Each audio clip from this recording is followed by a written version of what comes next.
दाता साहब फरमाते हैं, एजाज वाली अगर जिंदगी चाहता है, अगर शान चाहते हो, और हमारे ना बहुत सारे लोग ऐसे हैं जो कहते हैं कि कोई चीज ना हमारे हाथ लगे, अलादीन का चिराग हो, ऐसे घुसाया जाए, फौरी तौर पे पीर साहब ने कह दिया है तो रेल पेल हो गई है पैसों की। तो मैं कहता हूँ ये तो दीन का मिजाज नहीं है, ये तो दीन की तबीयत ही नहीं है, ये तो ज़ौक नहीं है दीन का। मेरे भाई, दाता साहब फरमाते हैं कि तू सुन्नत पे अमल कर, तू शरीयत पे अमल कर। अल्लाह का कुरान कहता है, कुल इन कुंतुम तुहिब्बून अल्लाह फत्तबिऊनी युहब्बुकुमुल्लाह, कि जब तू नबी करीम अलैहिस्सलाम की गुलामी करेगा ना तो अल्लाह खुद तुम्हें अपना महबूब बना लेगा। तो और क्या चाहिए? तो दाता साहब ने एक बुजुर्ग की बात लिखी है, एक बुजुर्ग की बात लिखी है जो ताबई बुजुर्ग हैं। फरमाते हैं उन बुजुर्गों का तरीका ये था कि वो पहाड़ों के पीछे छुप कर इबादत करते थे, और पोजीशन उनकी ये थी कि वो किसी से मिलते भी नहीं थे। बिलखसूस फजर की नमाज से लेके असर की नमाज तक बकरियां रखी हुई थी, उनको चराते रहते थे और फुरात के किनारे पे नफल पढ़ते रहते थे, और उस वक्त कोई मिलने भी नहीं आता था। एक शख्स बड़ी दूर से उनकी शोहरत सुन के आया कि मैंने तो मिलना है।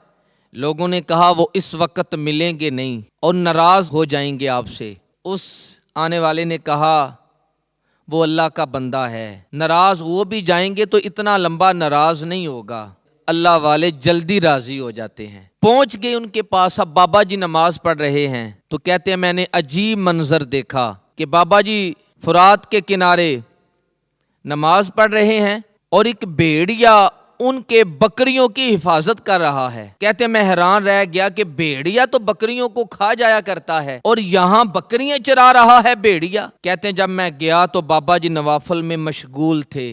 वो मुझे देख कर कहने लगे इस वक्त क्यों आए हो? तो मैंने कहा हुजूर अगर आ ही गया हूं तो मेहरबानी करें, कबूल करें। तो मैं बैठ गया। मैंने कहा हुजूर ये भेड़िया जो है ये बकरियां चरा रहा है आपकी, ये भेड़िए और बकरी की सुलह कब से हुई है? तो फरमाते हैं लंबी तकरीर नहीं, हल्का सा जुमला। तो फरमाने लगे जब से बकरियों के मालिक ने अपने रब से सुलह कर ली है तब से भेड़िए ने भी बकरियों से सुलह कर ली हुई है। कहने लगे गुनाह छोड़ दीजिए, उसकी फर्मा बरदारी में आ जाइए। तो फिर अब मुझे बकरियां चराने की जरूरत नहीं रही, भेड़िया जो है वो मेरी बकरियां चराता है। कहते हैं मेरे ऊपर कप कपी तारी हो गई बुजुर्गों की बात सुन के, और उस वक्त मुझे प्यास भी लगी और ख्वाहिश पैदा हुई कि पता नहीं अब बाबा जी तो पहाड़ों में हैं, कुछ खिलाएं पिलाएंगे भी कि नहीं। तो मेरे दिल में अभी ख्याल ही आया था कि बुजुर्गों के पास एक लकड़ी का प्याला पड़ा हुआ, वो गार में बैठे थे तो एक छोटा सा पत्थर था उसमें, उसकी ना ढलान बनी हुई। तो जब बाबा जी ने उस प्याले को पकड़ के रखा तो वो दूध से भर गया।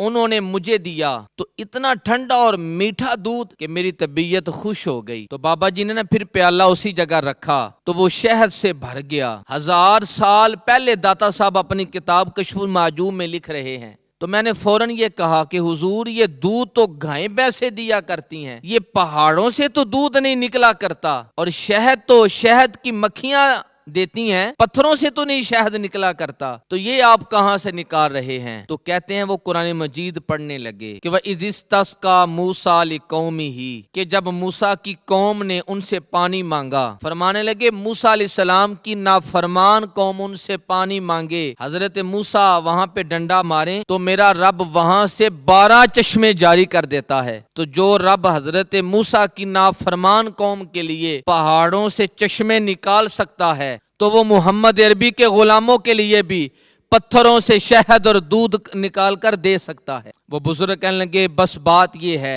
आज भी हो अगर इब्राहिम का इमाम पैदा तो आग कर सकती है अंदाजे गुलिस्तान पैदा। तो फिर वो कहने लगा हुजूर मेरे लिए दुआ ही कर दें। तो आप फरमाने लगे फिर दुआ? कहने लगे तू दुआ ना करवा कि तू मदीने वाले नबी की गुलामी शुरू कर। एक बात, पहले इल्म, फिर अल्लाह रसूल से मोहब्बत, फिर हुजूर की गुलामी, इससे ही सारे मुशाहदात खुलेंगे, इससे ही करामतें मिलेंगी, इससे ही मकबूलियत मिलेगी, इससे ही अल्लाह रसूल की बारगाह में दर्जा मिलेगा।